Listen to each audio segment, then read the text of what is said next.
Welcome back to another episode of the Shack Show. In this episode, I'm going to talk about fishing for striped bass in really warm water conditions. This is something I actually had to deal with this season. Something that was really a problem for the whole summer for us on Cape Ann. The water got to record high temperatures. It was unbelievable how warm the water is. From talking to boat guys and lobstermen, other charter captains that are actually out on boats, they're telling me that even a few miles offshore, the water was in the high 70s, which is just unbelievable for Cape Ann. I know that a lot of, Cape Cod and New York and Long Island during the summer will get will be that temperature or more than, high 70s. I mean, high 70s is something that is like average for you guys during the summer if you're south of me, but it was just unbelievably warm. There's stories I was hearing about bluefish in Maine and stuff, and we had bluefish, which never happens, and not that never happens, but bluefish to the extent that it did is almost unheard of for us on Cape Ann. I mean, the bluefish were more common than the striped bass were for certain parts of the season, which is just unbelievable. So we had to deal with that this year, and that was kind of frustrating because it makes it really difficult to target these striped bass, especially when you, like me, fish a lot during the day and also am big on fishing topwater plugs for large striped bass. I mean, a good portion of what I do to target big fish is to fish during the day and to get them with topwater plugs. And that's not that, I mean, the annoying part about that is I had to fish at night primarily the entire summer, which is something that is fine and I have fun doing, but it gets repetitive and gets almost boring after a little bit because it's the same deal. You're gonna, no matter if you're using a needlefish, a darter, or a metal lip swimmer, you're reeling the same thing pretty slowly through the water and hoping for, a bass to eat it. So it gets it doesn't get as fun in my opinion. I mean, I'm sure a lot of you guys are under the same opinion as me, but it's not as fun as like actively working a pencil and seeing a bass come up and eat it. I know it can be a lot of fun to catch big fish at night, but during the day it's just something else. And we had a good fall run as far as topwater goes, but it still was bad compared to, for me at least, it was bad. I mean, it was because the water was so warm, it was still an early morning bite. And yeah, you'd get them into maybe late morning, but after late morning it was done. And I couldn't fish late mornings. I could only fish afternoons and at night. And then I just had a shitty fall run because of that. So my whole plan going into this summer was like, I'm gonna fish pencils, I'm gonna fish big spooks, and I'm gonna catch big fish doing that like I did last season. And that was not the case this year. They were not feeding that well on big spooks and pencils like they were the season prior. So I had to change up my tactics, and I learned a lot. And I talked to a lot of other guys who've been fishing way, way longer than me, and learned a little bit from them and my own experiences this summer of fishing extremely warm water conditions for our area. And did okay for the bulk of the summer. I caught a few really decent bass. I got unlucky a bunch of times. I mean, I don't have a lot to physically show for it, but I had a few bass that are in the 40-inch range that I pulled hooks on. I had a few that were in the 30-pound range that I pulled hooks on this summer.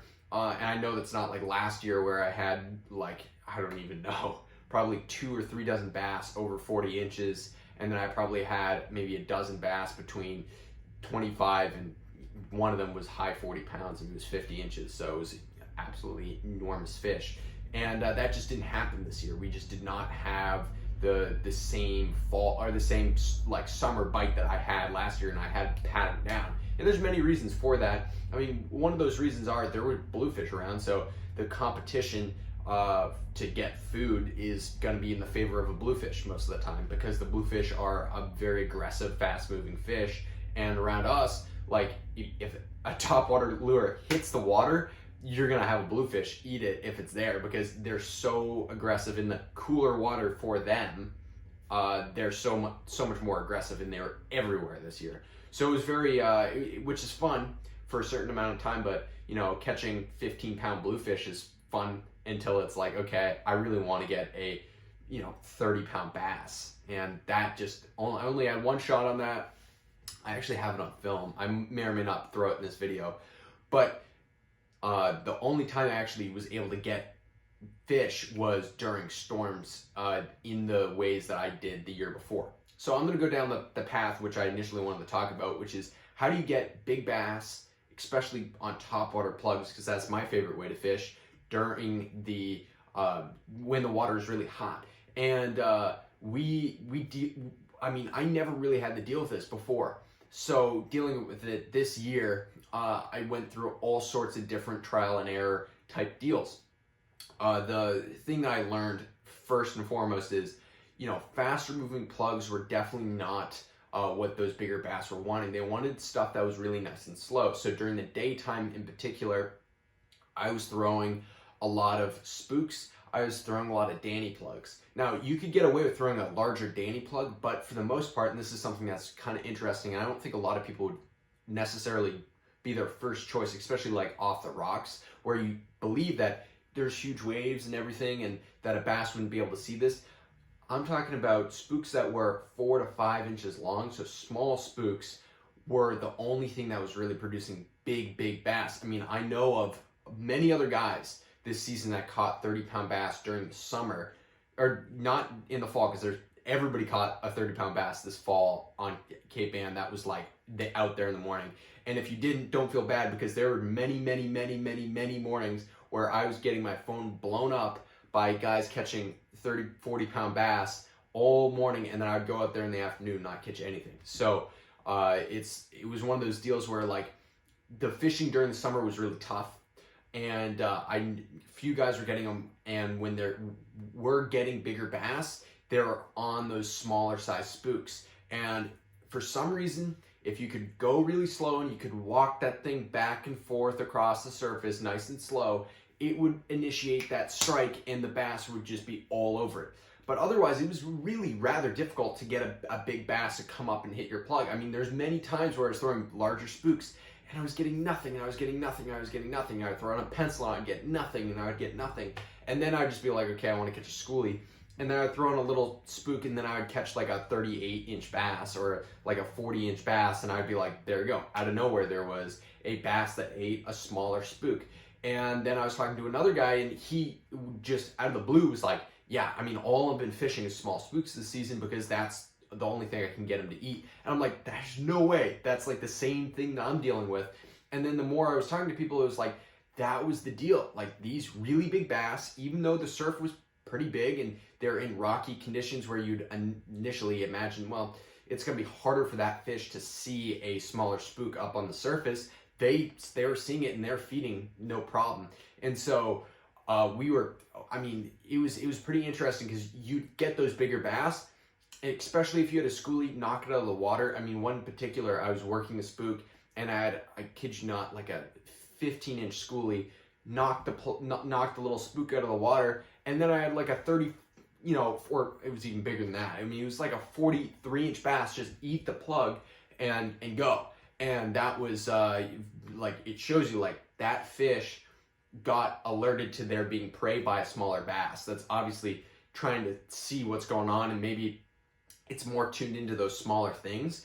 But there's other occasions where it was just one big bass out of the blue, like no fish, and then there's one big bass that would come up and eat it. So that's what I was finding was working much better, and better than pencils. And I mean, you couldn't fish pencils. So I went from fishing big spooks, big pencils, to then being forced to fish with really small lures. And so that's my number one, like if you're fishing warm water conditions, fish a spook. There's many different ones you can use that are smaller spooks. The Rebel Jumping Minnow is a great one that I always love, and I've caught bass up to 45 inches on, and it's a small spook, but big bass will eat that small spook like you wouldn't believe. The other one that I did this year was the, what is it called? The Yozuri, where is it? It's somewhere. Whatever these Yozuris are called. Does it say it on the plug? It's one of the Yozuri pencils, and they, I think they call it actually a pencil popper or something, but it works like a spook. So this Yozuri, I forget exactly what they call it, but it worked well this year, and we caught a lot of bass on this year. It's a very loud plug. Another one that I did a lot I did really well with was using the Pumbaa plug walkers. We're doing great. These are just a little bit bigger spook than that, and a wooden one that casts well. RM Smith, the RM Smith Juniors worked pretty well for me this year, especially this fall. They worked well, and I know guys are getting, nice bass on those this fall too. So I was fishing primarily small spooks during the day, and that was it. No matter where I was and what I was doing, I was fishing small spooks. And that's not to say that I wasn't mixing it up, and I wasn't throwing pencils, and I wasn't throwing all sorts of other in just normal poppers and stuff for topwater plugs. Nothing else was working. I mean, every once in a while you get a schoolie or two on a pencil, but for the most part, it was if you're throwing a pencil, you're gonna guaranteed catch a bluefish and nothing else. And which is fine because it's fun to catch a bluefish. But if you want to catch a big bass or a bass in general, it had to be a spook, and it had to be a smaller spook to catch a bass. Unless there's big storm conditions, and when there's warm water and you have a front that moves through and you have some big waves that kick up, that was working really well. The other thing that was really interesting is most of my productive days and nights were middle of the moon phase. So that really fast moving current in my spots that worked time in and time out, where I'd catch a lot of my biggest bass this season, the moons that were the most productive, and this also has to do with the bad population, just weren't productive this year. And so it was very interesting to see, the biomass of fish that I always catch was either dead or they didn't want to fight the current. And then during the middle of the moon phases, I'd go out there and I'd fish, and then I'd get a 25-pound bass out of nowhere at night, and that was just random, and I was getting those bass. Or one of my best days as far as I had 3 shots at bass that were between 40 inches and 35 pounds. And that day I pulled hooks on every single one of those fish, and I wanted to snap my rod in half. And I was fishing a big spook that day in particular, and it was a choppy day with fog, and there was, I guess it wasn't choppy, it was bigger swells, but there's bigger swells, and it was getting chopped around by the reefy thing that I had out there. So I'm working my spook, and then that's what was triggering a bigger bite, was just the fact that there was big swells, and it was foggy out, and that low pressure system that was there at that moment, or what might have moved through the day before that was making those swells bigger, triggered a bite, and I was able to catch fish. So that's a very important thing. So you want to think about, if it's flat or calm, nicer conditions out, even if it's cloudy and rainy, it's not going to be that great. So throwing small spooks was a huge, productive thing for me. And even in big surf, throwing small spooks was catching big bass.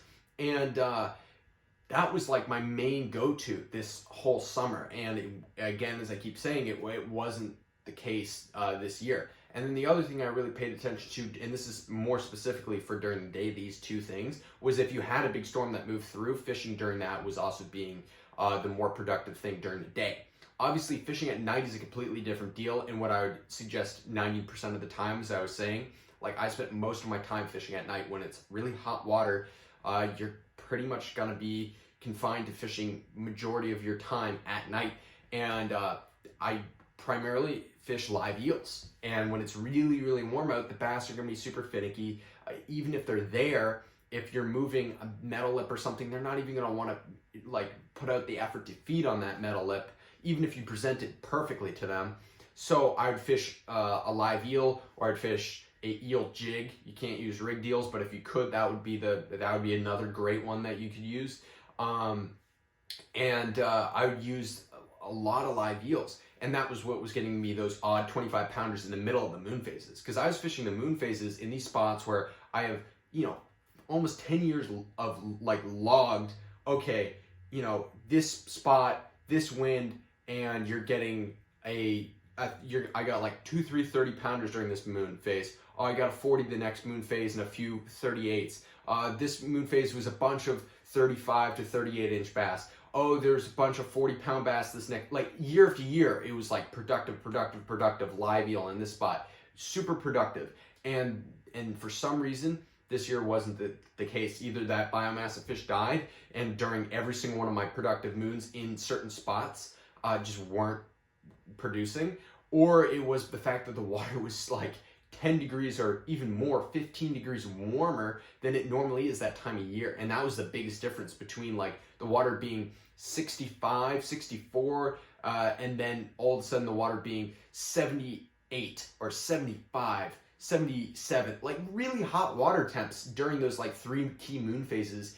And this is specifically for me off the rocks. Now, there's another subtle thing that you can do, and that's fishing on beaches. I found that even when the water is extremely warm on the beaches, if you can coincide that with like bait runs, like sand eels are a great one. If you can find when the sand eels are running down these beaches, and you can start targeting those fish when that is happening, it doesn't matter if the water temperature is like 83 degrees, which believe me, it was like 83 degrees this summer, and I had my best night on the beach, which I've talked ad nauseum about, so I won't really go into that.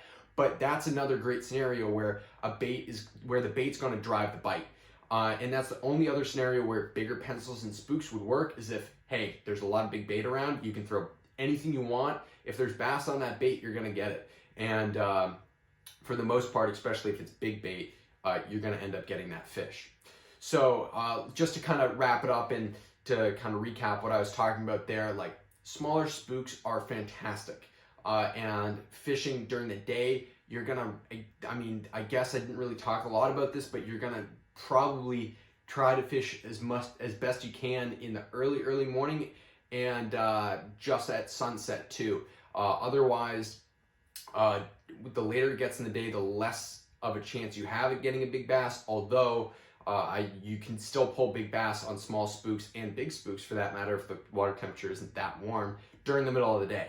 So I wouldn't count that out, but it definitely helps to fish early in the morning and in the evening. Another thing I brought up is significant weather changes, big low pressure drops especially, are very productive. It doesn't matter if it's in the middle of the moon phase or anything. And what I meant by not in the middle of the moon phase is I believe that those fish that were there might not have wanted to work for their meals. I think they were really like, maybe they had all the bait they needed, which could have been the case as well, but they didn't really want to work that much in the warm water. So they stayed out of those spots with heavy current for the most part for me off the rocks, which in years past, they were in there like crazy. But it had definitely, the only thing that changed for me was the water temp. So that's what I have to kind of guesstimate is the reason why those fish were not there this season. And so you think about like, okay, there's fish in that spot every year, and then they're not there because of the warm water, and also maybe it's because the water is moving pretty quickly in that spot and they don't want to work for it because the water is so warm.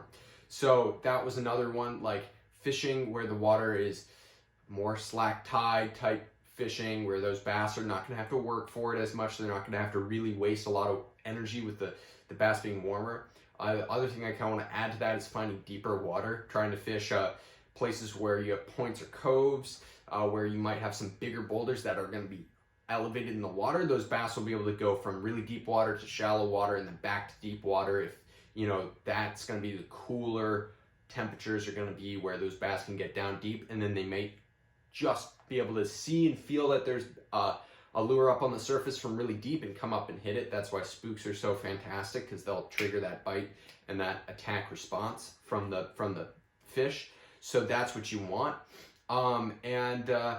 Fishing at night is super key. And again, I said fishing with live eels, and it's going to really help you when the bass are being extra finicky. Obviously, you can fish with plugs as well. I would even say to go one step further, I would fish with soft plastics in particular, because soft plastics are going to be your best bet to give the bass a subtle presentation. So thank you guys so much for watching this video. If you like this video, please like and subscribe. I'm going to be coming out with a lot more content, and I'll see you next time.